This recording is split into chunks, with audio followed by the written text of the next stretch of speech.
Helldivers 2 just dropped a huge update. New enemies, missions, and more. There's so much new content here, honestly, man. So strap in, grab a beverage, and let's dive right into the video. So to start off, everyone, we will first go over what's new in this update, then the Warbond, and lastly, the major order. The first objective right here is a factory strider with a jammer or a scrambler on top of it. This also has its own independent missions as well, which I think is really cool. It can be found on the extreme difficulties. I've not seen any appear yet on Super Helldive, but I do know you can find them as side missions. I'm sure my automaton will do the job just fine. How this works is the strider starts at a certain point on the map and has to travel with a convoy. It does have other striders protecting it also, so be careful. But again, I do reckon an orbital laser or an automaton would do the trick on these 100%. Solo though is going to be a complete different story.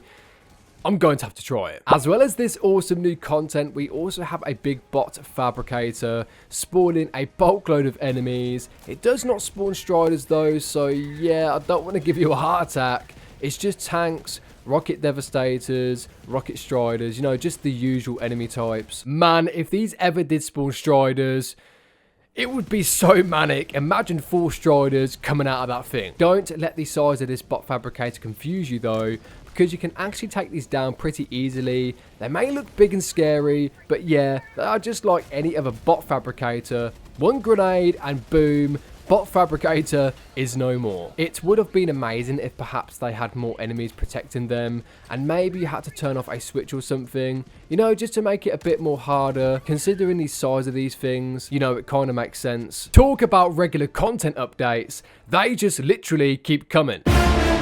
You know, I would have thought with this bot fab being so big, it would have been a little bit harder to take it down rather than just, you know, throwing a grenade in a vent like the smaller bot fabricators. Then again, I'm not complaining because it makes it easier for us Helldivers, you know. So the bots have a new fabricator, and yes, as you can see, they are absolutely massive. Big and scary, but pretty easy to take down. These are actually on every difficulty. You can get these missions right up to Super Helldive, so this will be interesting to play solo for sure. It's going to be absolute hell. Things get even better because we also have a new sub-faction for the bots called the Incineration Corps. These bad boys have break incendiaries attached to them, and there's even enemies with flame cannons, so yeah, it's pretty insane. And it doesn't even stop there because there is other bots too that have some new toys. Yes, that looks like a flamethrower attached to a bot. Did we see this coming?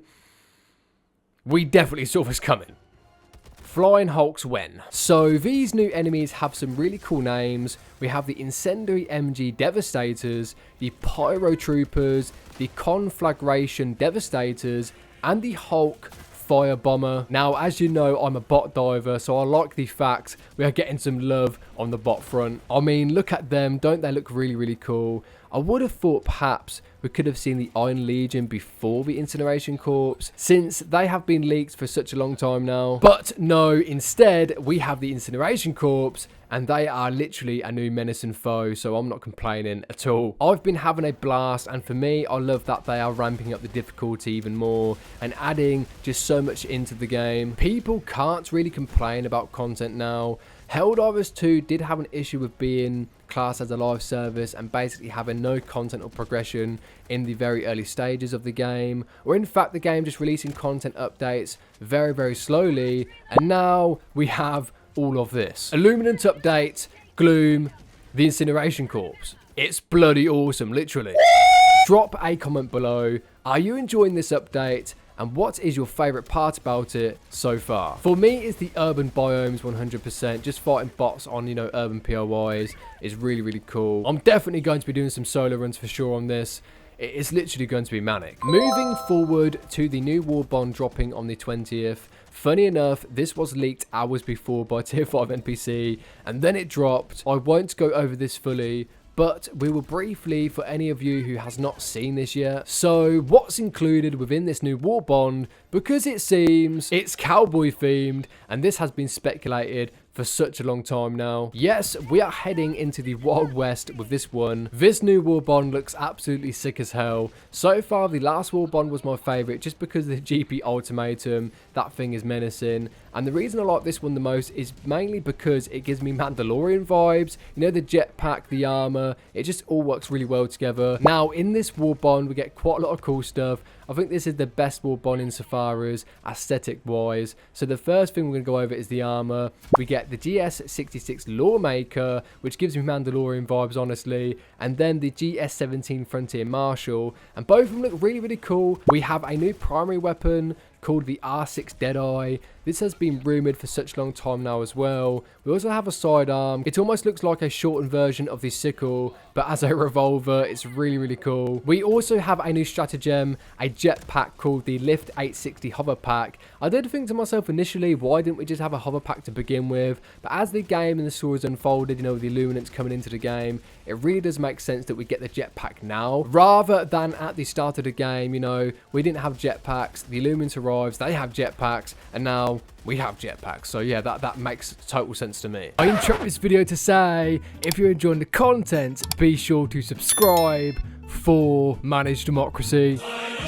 No, not Managed Communism. Go away, Vlad. No one wants you here, Vlad. Go away. Yeah, go away. You'll also save a child's life from the automatons, so win-win. And we also have the usual stuff, you know, new utilities, capes, banners, player titles, and one thing that really stands out is the new throwable. It's basically, yeah, dynamite. You know, as simple as it is, it's dynamite, and it suits the theme like so well. However, the one thing I really love about this Warbond for the first time ever is the capes, because it gives me like Mexican gringo vibes, if that's the way to put it. You know, ponchos. We did go over fan-made capes initially that showcased a poncho, and this, as of right now, is probably the closest we're going to get officially. But yeah, out of everything in this Warbond, I think the jump pack and the armor is what's going to be my favorite. Let me know in the comments, are you excited for this Warbond? Because I really am. I just can't wait to rock that armor, put that jetpack on, you know, get a railgun and just shred the bots. This is something I've been dreaming of for a long time now. I've wanted a jetpack for just, you know, since the start of the game. You know, those pesky overseers are going to be crapping themselves when they see us Helldivers with a new jetpack. That's not everything though, because Ironsight's leaked a new armor set coming to the store tomorrow on the 20th.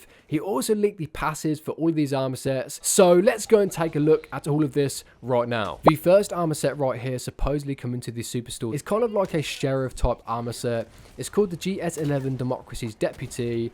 At the stage of the Federation, sometimes Democracy has only one representative. The armor passive says Gunslinger increases sidearm reload speed by 40%, and with the theme of this Warbond, it makes total sense. Sidearm draw holster speed increased by 50%. Sidearm recoil reduced by 70%, and that's a massive reduction right there. This is going to be a really cool armor set for sure. To me, I wouldn't say this armor set looks really amazing in comparison to the other ones we've had in the store so far, but it's still really cool and suits the theme, you know, the cowboy theme and what they're going for. But for me, I would just be rocking this just literally for the armor passive. The GS17 Frontier Marshal says, inspired by the trailblazing agents of Super Earth, terraforming company, these rugged adventurers surveyed hostile new planets during the post-GW1 Great Expansion era, preparing the untamed frontier for rapid and efficient assimilation. And the armor passive is exactly the same as the previous one. So there you have it, guys.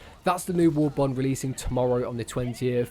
And supposedly a new armor set coming to the store. There's most likely going to be more coming, you know, another armor set that hasn't been leaked yet, as well as maybe a new melee weapon, you know, that may be leaked hours before, I don't know, but so far I'm just going by what's available online. I do reckon though there's going to be more. There's probably going to be one more additional armor set and most likely a melee weapon. Now onto the major order, because this is an interesting one. It states, success, the Helldivers through valiant defense against the spread of insectile fascism have enabled the construction of the Penrose Energy Siphon. The individual parts of the massive E710 powered rocket are now being assembled in the orbit of Ibis, if that's how you say it, for future launch into the ergosphere of the Meridian Singularity. The Siphon is not yet ready for deployment. It still requires massive quantities of E710, which will need to be gathered by the Helldivers. Soon, a reduction in the dark energy accumulated by Illuminants will be possible, buying much needed time to save our citizens' beloved homes from gravitational shredding. Now, this is a big one. It's a no-brainer. We don't want that wormhole taking any more planets or any more citizens. Just think of the poor children of Super Earth stranded with nowhere to go. We need to get this under control, otherwise all those citizens will either be automaton chop suey or destroyed by the black hole. So yeah, let's get this under control. You don't want that on your conscience. We also do have a new briefing. I won't go over this fully, but it states about the new sub-faction, the Incineration Corps, which we covered earlier, which obviously is absolutely terrifying. You would think this being a bot major order, we wouldn't have all the bug divers swarming over here to help. As you know, many players just stick to what they like to play the most, but because we now have new missions and enemies, everyone is on the bot front, which is really great to see. Personally, I just go wherever the major order tells me to go.